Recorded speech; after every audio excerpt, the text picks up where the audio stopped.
Et la team. Si tu kiffes le contenu, abonne-toi maintenant et clique sur la cloche pour être le premier à recevoir mes nouvelles vidéos. Ton soutien fait avancer la chaîne. Il s'appelait Kossi. Fils d'un quartier populaire, il avait la soif de réussir comme une fièvre qui ne le quittait jamais. Les nuits, il épiait les écrans, apprenait les arcanes des fraudes en ligne, bricolait des faux profils, des promesses et des rêves volés. Malgré toute son ingéniosité, l'argent restait capricieux. Des gains faibles, des coups de chance rarissimes, des comptes bloqués. L'échec le rongeait. La honte de rentrer les mains vides chez sa mère s'ancrait plus profondément chaque jour. Un vieux voisin parla d'un sage retiré dans un faubourg, un homme que l'on disait capable d'ouvrir des chemins où il n'y en avait pas qu'aussi, désespéré, alla le voir. Le vieil homme, qui s'appelait Baba Amadou, ne ressemblait pas au charlatan des forums. Il avait des yeux calmes, des doigts qui semblaient connaître le rythme du monde. Il écouta Kossi sans le juger, puis lui parla d'une pratique ancienne, la margie, une magie ancienne de prospérité conditionnelle, liée aux pactes et aux règles. Baba Amadou accepta d'initier Kossi. Mais il posa une condition stricte, prononcée comme une loi. Tant que les biens viendront, tu resteras dans l'appartement où tu signes le pacte. Tu ne dois ni déménager ni acheter un toit meilleur. La richesse est fragile, elle réclame humilité et porte fermée. Kossi, affamé de réussite, accepta sans hésiter. L'initiation n'était pas spectaculaire. Quelques prières, quelques offrandes, une nuit passée à veiller au clair de lune. Le lendemain, tout changea. L'argent commença à couler. Les comptes s'alimentaient, les gains s'enchaînaient. Kossi se sentit protégé, comme si une main invisible avait plongé ses doigts dans la fortune. Les fêtes commencèrent. Chaque week-end, la musique, l'alcool, les filles. Il voulait prouver sa valeur. Bientôt, l'appartement devint trop petit pour sa nouvelle vie et pour l'ego qui avait grandi plus vite que lui.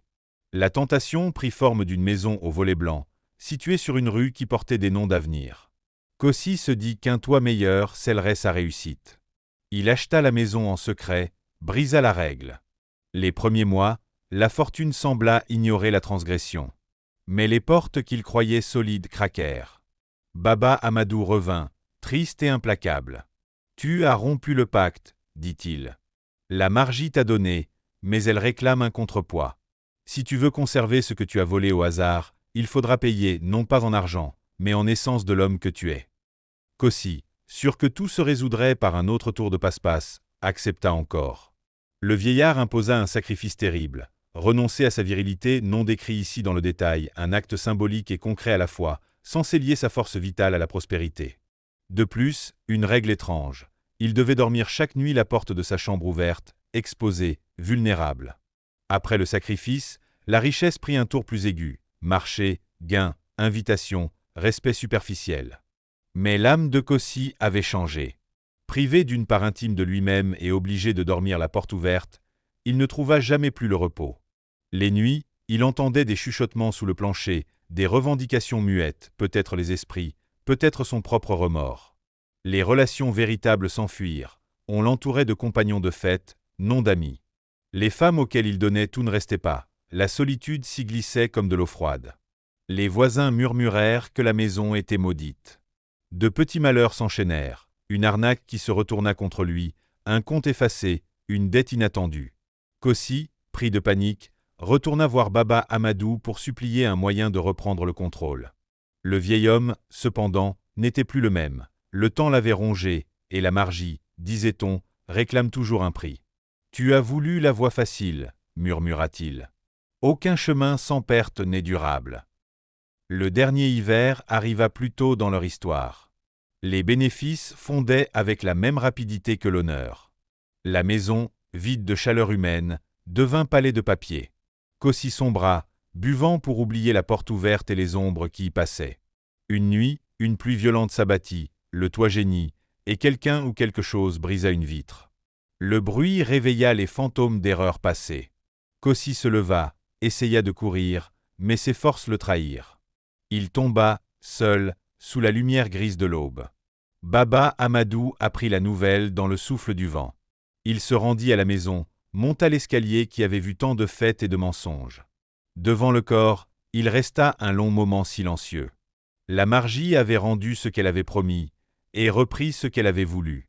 Le sage comprit que sa propre complicité, même pour guider, avait contribué à la chute.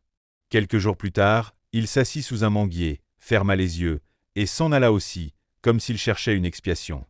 La rumeur fit son œuvre. On parla d'une leçon cruelle sur la cupidité et la trahison des règles ancestrales. Les jeunes qui avaient admiré Cossi murmurèrent désormais son nom comme un avertissement. La maison fut abandonnée, les murs gardèrent l'écho des rires passés. Les fortunes volées s'éparpillèrent, et la ville reprit son souffle, plus prudente. Cossi mourut riche, mais pauvre en ce qui comptait. Baba Amadou mourut vieux, chargé des remords d'un homme qui sut trop tard le prix des compromis.